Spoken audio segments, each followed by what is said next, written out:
Hello, আসসালামু আলাইকুম। সবাই কেমন আছেন? তো পেস্টি মাস্তি থেকে আমি নতুন আরেকটা ভিডিও নিয়ে এসেছি।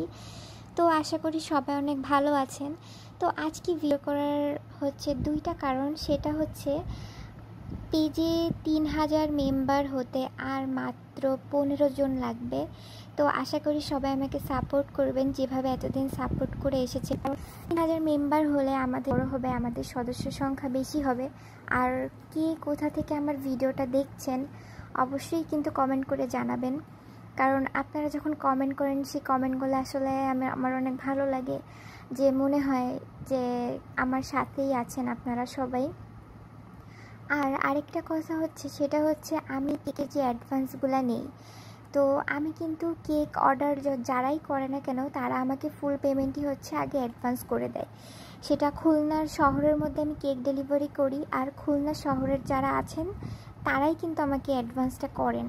তো অনেকে আছে যারা যখন আমি অ্যাডভান্স চাই তখন তারা বলে যে খুলনার মধ্যেই তো ডেলিভারি দিচ্ছেন, আগে কেন অ্যাডভান্স দিব, আর ফুল পেমেন্ট কেন দিব, বা 50%ই বা কেন দিব, যেহেতু সেম জায়গায়, এটা কোনো দূরের প্রোডাক্ট না। তো তাদের জন্য বলতে চাই যে কেক হচ্ছে রেখে দেওয়ার জিনিস না। কেক যদি রেখে দেওয়া হয়, এটা হচ্ছে একদিন হোক দুদিন হোক, বাসি কেক কিন্তু কখনোই সেল করা পসিবল না। তো সেই কারণে এখন আমার সাথে হচ্ছে 3-4 বার এমন একটা ইনসিডেন্ট হয়েছে যে কেক অর্ডার দিয়ে ডেলিভারি বয় তার বাসার সামনে ফোন দিয়ে কেকটা রিসিভ করে নাই।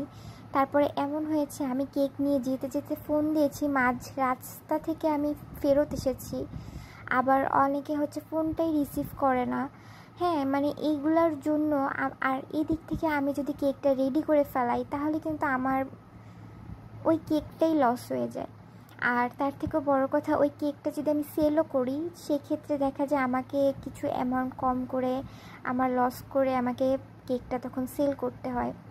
তো এতে কিন্তু আমারই লস হয়। আর আপনারা যে আপনারা প্রথমে কেক নিলেও অ্যাডভান্স, কেকটাও কিন্তু আপনারা হচ্ছে পেমেন্টটা করবেন। তো আপনাদের কিন্তু কোনো দিক থেকেই লস হচ্ছে না। তো আশা করব ব্যাপারটা সবাই বুঝতে পেরেছেন। আর অবশ্যই লাইক কমেন্ট শেয়ার করে সাথে থাকবেন। সবাই ভালো থাকবেন। আল্লাহ হাফেজ।